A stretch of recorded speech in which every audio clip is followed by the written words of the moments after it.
Hi hello everyone, welcome back to our YouTube channel. ఈ రోజు వచ్చి మేము బాసర్ వెళ్తున్నామండి. సో ఫుల్ డీటెయిల్గా అంటే మేము ఏ ట్రైన్ ఎక్కాము, సో అన్ని విధంగా ఈ వీడియోలో చెప్తాను.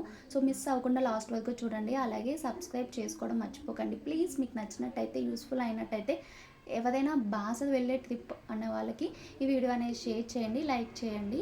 సో ఫస్ట్ వచ్చి మేము కాకినాడ టౌన్ నుంచి ట్రైన్ అయితే అవైలబుల్గా ఉంటుంది, డైరెక్ట్ బాసర్ అనమాట.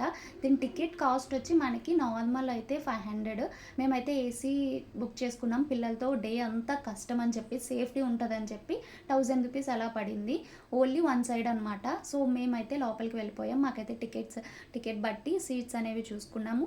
ఇక్కడ వచ్చి మనకి టౌన్లో జస్ట్ 5:45కి అయితే అవైలబుల్గా ఉంటుంది ట్రైన్. ఒక 5 మినిట్స్ ముందు వెళ్ళండి. సో ట్రైన్ అయితే ఎక్కువసేపు ఆగలేదు. అండ్ తర్వాత వచ్చి ఏసీ బోగి కాబట్టి మనకి టిఫిన్ అవి ఎక్కడ అవైలబుల్గా ఉండవు, ఎక్కువసేపు ఎక్కడ స్టాప్ అనేది ఉండదు. సామర్లకోటలోనే ఉంటుంది మనకి నియర్ బై టిఫిన్ చేయడానికి. సో మ్యాక్సిమం మీకు కుదిరితే ఇంటి దగ్గర నుంచి తెచ్చుకోండి. మేమైతే పిల్లలకి ఇంటి దగ్గర నుంచే తీసుకొచ్చాము. మీకు లేదు అంటే సామర్లకోటలో అవైలబుల్గా ఉంటుంది. సో ఇక టిఫిన్ అయితే మేము పిల్లలకి ఆయిల్ ఫుడ్ ఉండకూడదు అని చెప్పి ఇడ్లీ పెట్టుకుని వచ్చాము. అండ్ తర్వాత మీరు ఎక్కువ మ్యాక్సిమం బాసర అక్షరాభ్యాసం అంటే ఇంకా భోగి అంతా పిల్లలే ఉన్నారు. సో మనకి కొన్ని యాక్టివిటీస్ బుక్స్ కూడా చెప్తాను. ఈ బుక్స్ మీరు క్యారీ చేసినట్టయితే మీకు పిల్లలు కొంచెం ఎక్కువ ఆడుకోకుండా మీతో ఎక్కువ టైం స్పెండ్ చేస్తూ ఉంటారు. సో వీళ్ళు కాసేపు పడుకుని లేచిన తర్వాత ఇలాగ ఆడుకుంటూ ఉంటే వాళ్ళకి ఒక బుక్ అయితే నేను పర్చేస్ చేశాను. దీని లింక్ అండ్ దీని ఫోటో ఫస్ట్ క్రేలో అయితే కొన్నాను.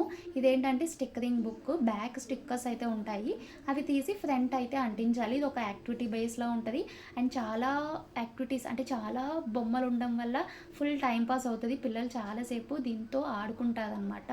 సో కొంచెం టైం స్పెండ్ చేసినట్టు ఉంటుంది. ఎందుకంటే మేము డే జర్నీ పెట్టుకున్నాము. ఇంకో ట్రైన్ కూడా ఉంటుంది, అది నైట్ ఉంటుంది అనమాట, 5:30 ఆ టైంకి. అది నెక్స్ట్ డే మార్నింగ్ 10:30 ఆ టైంకి వెళ్తుంది. అలా చూసుకుంటే మనం ఆఫ్టర్నూన్ అక్షరాభ్యాసం చేయించుకోవాలి. బట్ మాకు వచ్చిన ముహూర్తం ఏంటంటే మార్నింగ్ వచ్చింది, అందుకే మేము ముందు రోజంతా జర్నీ పెట్టుకున్నాం అనమాట. సో లంచ్ కూడా మేము ఇంటి దగ్గర నుంచే తెచ్చుకున్నాము, ఎందుకంటే పిల్లలతో కాబట్టి మేము ట్రైన్లో ఫుడ్ అవాయిడ్ చేద్దామని చెప్పి. అండ్ పిల్లలకి బెస్ట్ స్నాక్స్ చెప్తాను. ఇక్కడ స్లమ్ ఫామ్లో కుక్కీస్ ఉంటాయి, రాగి బిస్కెట్స్ ఇట్లాంటివి ఉంటాయి కదా అవి. అలాగే కుర్కురే ప్యాకెట్లకి బాగా అట్రాక్ట్ అయిపోతుంది, ఎందుకంటే అక్కడ వస్తూ ఉంటాయి కదా. వాటిలో కూడా హెల్దీ ఫుడ్ మీకు చూపిస్తాను. ఇట్లా మీరు ఫస్ట్ క్రై అలా కొంచెం ఫ్లిప్కార్ట్ ఇట్లాంటి వాటిలో సెర్చ్ చేయండి. ఇట్లా హెల్దీ చిప్స్ కూడా ఉంటాయి. ఇవన్నీ హెల్దీ ఏంటంటే ట్రైన్లో మనకి ఏది పడితే అది కొనుక్కుండా పిల్లలకి మనం ఇంటి దగ్గర నుంచి తీసుకెళ్ళడమే చాలా బెటర్. సో ఎందుకంటే మనం ఇక్కడ 5 రూపీస్ 10 రూపీసే కదా అని చెప్పి కొనేస్తాము. బట్ మధ్యలో ఎక్కడైనా సిక్ అయ్యేదంటే మనం చాలా ఇబ్బంది పడిపోవాలి పిల్లలతో. సో అందుకే మ్యాక్సిమం ఇంటి దగ్గర నుంచి తీసుకెళ్ళడానికి ట్రై చేయండి. నేనైతే మెయిన్గా జర్నీస్ చేసేటప్పుడు అయితే ఎక్కువగా హెల్దీ ఫుడ్ పెట్టడానికి ట్రై చేస్తాను. మధ్యలో సిక్ అయ్యేదంటే వాళ్ళతో పాటు మనం అస్సలు ట్రావెల్ చేయలేం, చాలా విసిగించేస్తారు. సో వీళ్ళు ఇలా బయటకు వెళ్లకుండా ఇట్లా తెర అనేది కట్టేసామన్నమాట. సో మేము బాసర్కి వెళ్ళేటప్పటికి 9:30 అలా అయిందనమాట. సో 8:30 9 ఆ మధ్యలో. అక్కడి నుంచి మనకి బయటకు వచ్చినట్టయితే మనం కట్టించుకుంటే ఎక్కువ అడుగుతారు, లేదు మనకి ప్యాసింజర్స్ అందరూ ఉంటారు అంటే రెగ్యులర్ ఆటోస్ పెట్టుకుంటే మనకి అక్కడ 20 to 25 రూపీస్ ఛార్జ్ చేస్తున్నారు అనమాట. మాకు 4 మెంబర్స్కి 100 రూపీస్ అయితే మేము బేరం ఆడాము. తెలియని వాళ్ళైతే ఇంకా ఎక్కువ అడుగుతారు. మనం రెగ్యులర్గా ఎక్కే ఆటో అని చెప్పేసి జస్ట్ ఎంతో సేపు పట్టదండి. అనుకుంటామంటే పిల్లలతో కదా నలిగిపోతాం అని అనుకోవాల్సిన అవసరం లేదు. జస్ట్ 10 మినిట్స్లో అయితే మన టెంపుల్ దగ్గరికి వెళ్ళిపోతాము.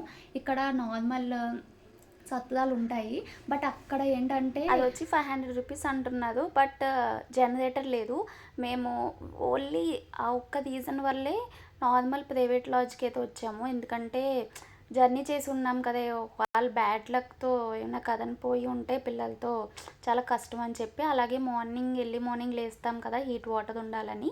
ఆ 2 రీజన్స్ వల్ల మేమైతే అక్కడ నియర్ బై ఉన్న ఈ లాడ్జ్ అయితే చూసుకున్నాము. ఇంకా వేరే లాడ్జెస్ కూడా ఇంకా అడిగే అంత టైం కూడా లేదు. ఆటో ఇక్కడ ఆపిందంటే అక్కడే ఇంకా లోపలికి వచ్చేసి ఇక్కడే అడిగాము. 1500 చెప్పారు. నార్మల్ చిన్న రూమ్ అయితే 1200 చెప్పారు. బట్ మేము 4 మెంబర్స్ పెద్దవాళ్ళం, మేము చిన్న పిల్లలు 2 ఉన్నారు కాబట్టి ఆ 6x6 బెడ్ సరిపోదు అని చెప్పి ఇంకో ఎక్స్ట్రా బెడ్ కోసం ఒక 200 ఎక్స్ట్రా అనమాట. సో 1500 చెప్పారు. మేము బార్గింగ్ ఆడి ఒక 1200కి అయితే ఫిక్స్ చేసాము. అండ్ ఏసీ అయితే 1500 1700 అలా ఉన్నాయి కాస్ట్. మీరు బార్గింగ్ ఆడండి. అండ్ 6x6 ఒక ఫ్యామిలీకి కావాలి అంటే మీకు 1200 చెప్తారు, 1000కి ఇస్తారు. సో అండ్ ఇక్కడైతే చాలా నీట్గా ఉంది. అండ్ వాష్రూమ్ కానీ and water facility and generator ఇవన్నీ నాకు మంచిగా అనిపించింది. సో ఈరోజు మేము బ్రేక్ఫాస్ట్ అండ్ లంచ్ ఇంటి దగ్గర నుంచి తెచ్చుకున్నాం, కానీ డిన్నర్కి అయితే భలే అయిపోయాము. అక్కడ ఫుడ్ అయితే అస్సలు బాగాలేదు, నాకైతే అస్సలు నచ్చలేదు. బట్ తినాలి కాబట్టి జస్ట్ అట్లా తినేసి పిల్లలకి పెట్టేసి ఇంక పడుకుని పోయాము. అండ్ నెక్స్ట్ అప్కమింగ్ వీడియోలో మేము బాసర్లో ఎట్లా అక్షరాభ్యాసం చేసుకున్నాము, ఏమేమి కావాలి అన్నీ ఫుల్ వీడియో నెక్స్ట్ వీడియోలో అయితే అప్లోడ్ చేస్తాను. So do subscribe for more videos and please ఇప్పటి వరకు చూసేవాళ్ళు లైక్ చేసి వెళ్ళండి. See you next video, bye.